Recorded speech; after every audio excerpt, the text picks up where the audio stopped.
sih udah, kemarin anak saya yang ngasih tahu. Gambarnya tuh di-share ke ayah. Saya tidak mau membanding-bandingkan di sana sama dengan saya. Memang kan sebelum Bang Kiwil kenal dengan di sana kan memang di sana udah punya usaha, tapi kan nggak sebegitu.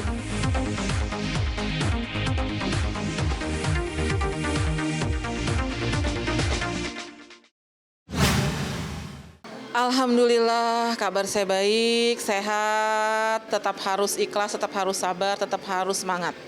Alhamdulillah saat ini kesibukan saya kan lagi buka warung nih, lagi buka warung ketupat sayur Padang Bunda Rohimah Ali. Jadi alhamdulillah kesibukannya tiap sore harus ke pasar. Nanti tengah malam barulah kita masak-masak jam 1 sampai jam setengah 4. Baru saya setengah 4 sholat tahajud, habis subuh baru kita buka gitu. Jam setengah 6 jam 6 udah mulai buka. Jadi gini, ketupat sayur Padang kebetulan di daerah Parung Cidokom itu kan jarang.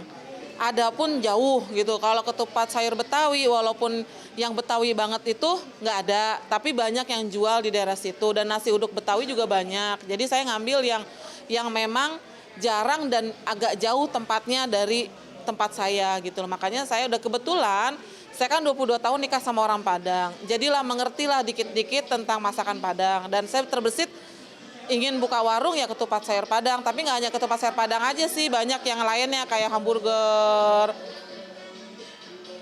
hotdog gitu kan, terus dimsum gitu, makaroni skutel, itu semua saya bikin sendiri gitu. Alhamdulillah kakak kan saat ini masih online. Jadi kalau untuk kayak bikin burger, kayak misalnya saya lagi sholat duha, pas memang ada yang beli ya dia yang bungkus-bungkusin kan gitu. Udah bisa sih kakak, udah bisa ngelayanin alhamdulillah. Tapi kalau untuk masak dia belum bisa. Jadi masak pure semuanya saya yang bikin. Alhamdulillah kalau masih menafkahi sih masih. Cuman kan itu tadi sudah terbatas, nggak seperti waktu saya masih jadi istrinya gitu loh. Jadi sekarang ini cukup ya untuk biaya pendidikan anak-anak. Selebihnya ya untuk jajannya anak-anak gitu. Tapi kalau untuk sehari-hari kan saya harus memutar otak gitu loh. Untuk sehari-hari, terus untuk listrik saya harus memutar otak bagaimana itu bisa terpenuhi gitu. Jangan sampai saya ngutang-ngutang, jangan sampai saya mengandalkan orang lain atau ngemis-ngemis sama orang lain, itu jangan sampai banget gitu. Jadi saya punya itikat, sebenarnya itikat pengen bikin ketupat sayur Padang itu udah lama dari saya sebelum cerai sama Bang Kiwil. Cuman kan baru terlaksananya sekarang memang ketika memang saya harus bergerak. Saya nggak bisa diem dan saya nggak bisa menunggu gitu. Jadi saya harus semangat diri saya sendiri kalau saya harus berusaha gitu loh. Ya gini, itu kan rumah kan penuh kenangan, penuh memori yang sangat benar-benar berkesan banget buat saya, buat anak-anak saya. Dan sampai saat ini kan baru 50% lah saya menghilangkan gimana Bang Kiwil ada di rumah saya gitu loh. Nah cara benar-benar saya harus menghilangkan itu kan mungkin dengan cara saya menjual rumah, saya pindah ke rumah yang baru, mungkin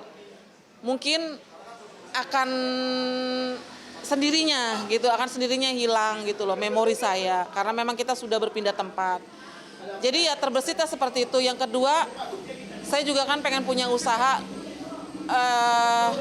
di depan jalan raya, nggak mau di depan rumah kayak gitu kan. Supaya saya punya usaha ini nggak ngontrak, gimana caranya saya beli, ya mau nggak mau saya harus ngejual itu rumah gitu. Jadi ya mau nggak mau lah, masih saya promosiin lah untuk jual rumah gitu. Alhamdulillah pure uang saya pribadi, tanpa saya minta sama Bang Kiwil, tanpa saya minta sama orang lain. Pure uang saya pribadi, dan ada sedikit kemarin kekurangan, akhirnya saya jual cincin saya yang 3 gram. Gitu. Saya jual itu untuk nutupin saya beli gerobak buat tempat etalase itu gitu. Karena kebetulan itu etalase kan second. Kalau baru nggak dapat 3 juta tuh nggak dapat. Kalau baru 8 jutaan, 7 jutaan lah itu kalau baru etalase itu kan, karena aluminium kan. Gitu. Jadi saya beli yang second dan itu harus saya beli gitu loh. Karena memang meja apa kan kita nggak ada gitu kan, dan saya kepengen tempat lauk-lauk itu tertutup gitu loh, jangan sampai kena debu gitu. Akhirnya mau nggak mau ya saya beli second dengan cara saya ngejual cincin gitu. Ternyata buka begitu aja gede juga ya gitu. Saya pikir cuma 4 jutaan gitu. Ternyata dihitung-hitung ya Allah ada ya sekitar 9 jutaan lah itu. Bener-bener itu Bang, saya bilang gila ya bangun begini doang 9 jutaan ya gitu. Saya Ya, terus teman saya bilang gini, emang banyak kalau kita mau usaha modal awal itu emang banyak gitu loh. Jadi ya bismillah lah dengan modal segitu, walaupun dagang ketupat sayur Padang untungnya hanya ya 3.000, 4.000, 3.000 atau berapa gitu. Tapi mudah-mudahan kalau saya ulet, saya sabar ya mungkin akan balik itu modal. Kalau tahu sih udah kemarin anak saya yang ngasih tahu. Sampai gambarnya tuh di-share ke ayahnya. Ya ayahnya sih katanya ngejawab, ya alhamdulillah Kak, ayah support cuman itu doang. Supportan cuman itu doang gitu. Kan kabarnya juga Bang Kiwil di sana juga kan. Saya tidak mau membanding-bandingkan di sana sama dengan saya.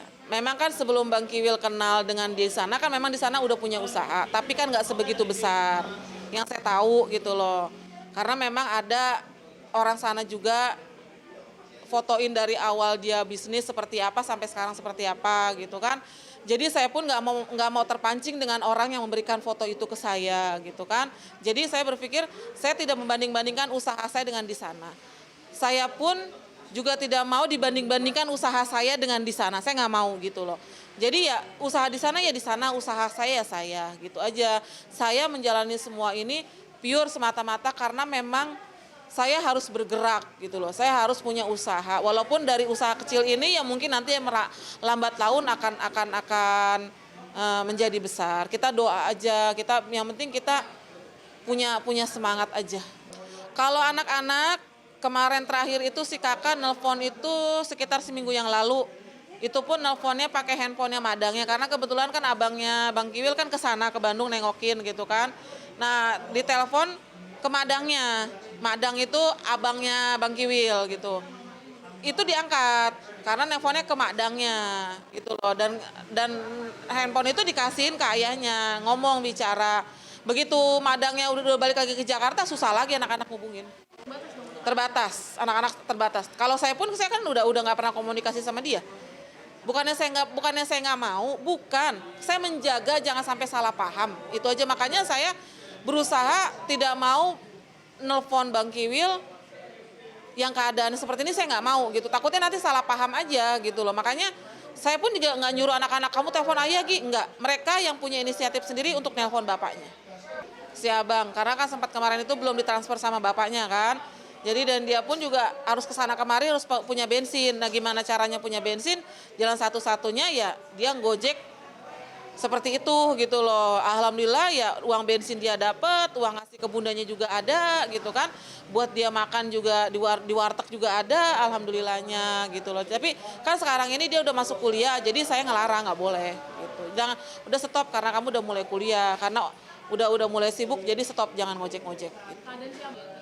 Kalau menurut cerita anak-anak sih ayahnya bilang ngasih support gitu, ngasih semangat ya kan kita nggak tahu anak-anak cerita begitu kan.